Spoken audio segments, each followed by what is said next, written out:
जिन सवालों जवाबों से बचने के लिए भारतीय जनता पार्टी विपक्ष के बार बार चिल्लाने पर भी संसद का विशेष सत्र बुलाने के लिए राजी नहीं हुई, आज मात्र 3 दिन बाद उसी बीजेपी के हाथ पांव फूलने वाले हैं। जी हां, मात्र 3 दिन बचे हैं जब संसद के मॉनसून सत्र में सरकार की हेकड़ी निकलने वाली है, क्योंकि बड़ी खबर निकलकर सामने आ रही है कि सत्र के दौरान बीजेपी और खासकर प्रधानमंत्री मोदी को घेरने के लिए इंडिया गठबंधन ने बड़ी तैयारी कर ली है।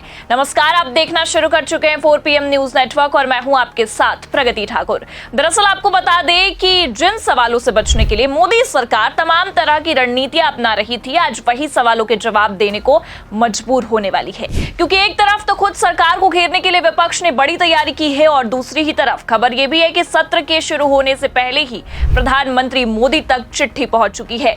जी हां, विपक्ष ने प्रधानमंत्री मोदी को पत्र लिखा है, जिसके बाद बवाल खड़ा हो गया है। तो पहले आप ये खबर देखिए, भास्कर के इसमें लिखा है, संसद का मॉनसून सत्र, बिहार वोटर लिस्ट पर विपक्ष एकजुट, सदन में सरकार को घेरने की तैयारी, काम रोको प्रस्ताव लाया जा सकता है। तो समझ में ये बात पहले ही आ गई थी कि संसद के सत्र के दौरान विपक्ष का सबसे बड़ा मुद्दा कुछ और नहीं बल्कि बिहार में मतदाता पुनरीक्षण का मामला हो सकता है, क्योंकि आपको बता दें कि जिस तरह से चुनाव आयोग लगातार बिहार में अपने मनमाने ढंग से इस प्रक्रिया को चुनाव से ठीक पहले लागू कर रहा है, ये विपक्ष को किसी भी तरह से भा नहीं रहा है। जिससे इतना तो तय है कि बिहार चुनाव से ठीक पहले जितना ये मामला गर्माता नजर आ रहा है, उससे कई ज्यादा इस मामले को संसद के मॉनसून सत्र में भुनाने की तैयारियां चल रही हैं। खबर भी देखिए, इसमें आगे लिखा भी है, इस मुद्दे पर इंडिया गठबंधन की पार्टियां एकजुट हो गई हैं और कांग्रेस की अगुवाई में चुनाव आयोग के बहाने सरकार को घेरने की रणनीति बना रही है। सूत्रों के अनुसार इस मुद्दे पर संसद के दोनों सदनों में कांग्रेस, राष्ट्रीय जनता दल और तृणमूल कांग्रेस कार्य स्थगन प्रस्ताव लाने की तैयारी कर रही है। ये एक संसदीय प्रक्रिया है जिसका उपयोग सदन में किसी अहम मामले पर तत्काल चर्चा करने के लिए, कार्यवाही स्थगित करने के लिए किया जाता है। सरकार के सभी मुद्दों पर संसद में चर्चा के लिए आम सहमति बनाने की कोशिशों के बावजूद बिहार की चुनावी सियासत बड़ी बाधा बन सकती है। तो सही मायनों में अगर देखें तो कई मुद्दे हैं जो सरकार के लिए बड़ी बाधा बन सकते हैं, लेकिन सबसे नया मामला और सबसे गरमाया हुआ मामला SIR का है, जिस पर इतना तो तय है कि सरकार को पूरी तरह से घेरने की तैयारी चल रही है। हालांकि आपको बता दें कि इस बात में भी कोई दो राय नहीं है कि विपक्ष के इस मुद्दे पर अपना पक्ष रखने के लिए सरकार ने भी कम तैयारियां नहीं की होंगी, लेकिन इस बार सरकार के लिए बड़ी परेशानी की बात यह है कि विपक्ष के पास कई मुद्दे हैं जो सरकार पर हावी पड़ सकते हैं। जी हां, जैसा कि आप जानते हैं कि संसद का मॉनसून सत्र 21 जुलाई से शुरू हो रहा है।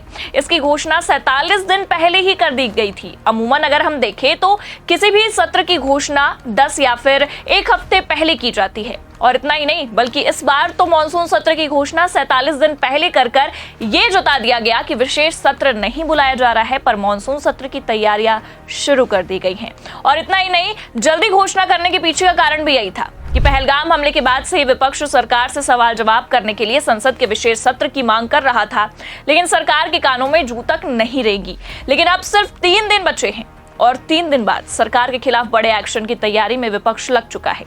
और किन किन मुद्दों पर सरकार को घेरने की तैयारी है, देखिए जनसत्ता की खबर, इसमें बाकायदा हेडलाइन में बताया गया है, लिखा है, ऑपरेशन सिंदूर, पहलगाम आतंकी हमला, SIR, मणिपुर, संसद के मॉनसून सत्र में मोदी सरकार को घेरने की रणनीति। तो केवल SIR का मुद्दा ही नहीं है जो सरकार के लिए मॉनसून सत्र के दौरान जी का जंजाल बन सकता है। पहलगाम हमले से लेकर ऑपरेशन सिंदूर और मणिपुर और खासकर सीजफायर, ये सभी मुद्दे संसद सत्र के दौरान सरकार पर हावी पड़ सकते हैं। और सबसे बड़ी बात यह है कि पहलगाम हमले से लेकर ऑपरेशन सिंदूर, इस पर तो खुद सरकार जानती है कि यह मामला सरकार के लिए जी का जंजाल बन चुका है। बस इसलिए हमले के लगभग 3 महीने बाद सरकार ने अपनी गलती भी मान ली है। जी हां, जो सरकार इस मामले पर बोलने को तैयार नहीं थी, आज वो इस मामले पर यह कह रही है कि पहलगाम हमला सुरक्षा में बड़े चूक का नतीजा था।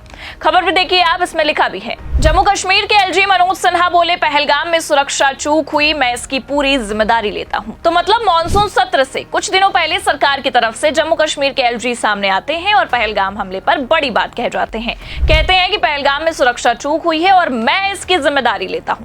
लेकिन सरकार की तरफ से अब गलती मान लेना कहीं ना कहीं सरकार को ही भारी पड़ने वाला है, क्योंकि आपको बता दें कि इस मुद्दे ने विपक्ष को और बवाल काटने के लिए एक और मौका दे दिया है। और इतना तो तय है कि विपक्ष इस मुद्दे पर सवाल उठाने वाला है कि आखिर अचानक से ये नौबत क्यों आई कि सरकार को अपनी गलती माननी पड़ी।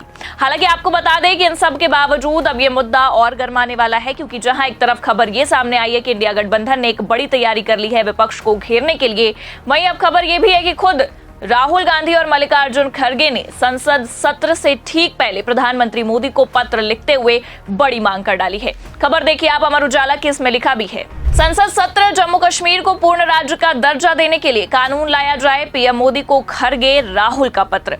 आगे खबर में बताया गया है, लिखा है, लोकसभा में विपक्ष के नेता और कांग्रेस सांसद राहुल गांधी, राज्यसभा में विपक्ष के नेता और कांग्रेस अध्यक्ष मल्लिकार्जुन खड़गे ने प्रधानमंत्री नरेंद्र मोदी को पत्र लिखकर सरकार से जम्मू कश्मीर को पूर्ण राज्य का दर्जा देने का आग्रह किया है। उन्होंने लिखा, हम सरकार से आग्रह करते हैं कि वो संसद के आगामी मानसून सत्र में केंद्र शासित प्रदेश जम्मू कश्मीर को पूर्ण राज्य का दर्जा देने के लिए विधेयक लाए। इसके अलावा हम सरकार से अनुरोध करते हैं कि वो केंद्र शासित प्रदेश लद्दाख को संविधान की 6ठी अनुसूची में शामिल करने के लिए भी विधेयक लाए। तो मतलब जिस तरह से इंडिया गठबंधन ने संसद सत्र से पहले प्लान तैयार किया, पत्र लिखा, वो ये साफ दिखा रहा है कि आने वाले कुछ दिन बीजेपी और खासकर प्रधानमंत्री मोदी के लिए कुछ ठीक नहीं होने वाले हैं। जो हंगामा हमें पिछले कुछ सत्रों में देखने को मिला, उससे कई ज्यादा हंगामा अब मॉनसून सत्र में देखने को मिल सकता है। प्रधानमंत्री मोदी से लेकर गृह मंत्री अमित शाह तक को घेरने की पूरी तैयारी विपक्ष कर चुका है। और सबसे बड़ी बात यह है कि जिस तरह से बिहार चुनाव में मतदाता पुनरीक्षण अभियान ने बवाल काटा, इस मुद्दे पर भी सरकार के साथ बड़ा खेल हो सकता है, क्योंकि चुनाव आयोग ने जो जल्दबाजी की है इस प्रक्रिया को पूरे बिहार में लागू करने के लिए, उससे लेकर सरकार के साथ विपक्ष चुनाव आयोग की आड़ में बड़ा खेल कर सकता है। तभी तो आप सोचिए कि एसआईआर मुद्दे को लेकर विपक्ष ने सुप्रीम कोर्ट में सुनवाई होने के बाद भी अभी तक पेच फंसा कर रखा है। हालांकि संसद सत्र में जितना हंगामा एसआईआर को लेकर होगा, उतना ही ऑपरेशन सिंदूर और पहलगाम हमले पर भी होने वाला है, और खासकर ट्रंप द्वारा लाए गए सीज फायर पर भी, क्योंकि जिस विशेष सत्र से सरकार भाग रही थी, बच रही थी, अब वही सरकार मॉनसून सत्र में बुरा फंस चुकी है। ऐसे में आपको क्या लगता है, 3 दिनों के बाद सरकार की बखिया उधड़ने वाली है? अपनी राय कमेंट करके जरूर बताइए। खबर आपको कैसी लगी, लाइक और शेयर जरूर करें, और अगर चैनल पर नए हैं तो सब्सक्राइब और ज्वाइन करना बिल्कुल ना भूले। देखते रहिए 4 PM न्यूज नेटवर्क। नमस्कार।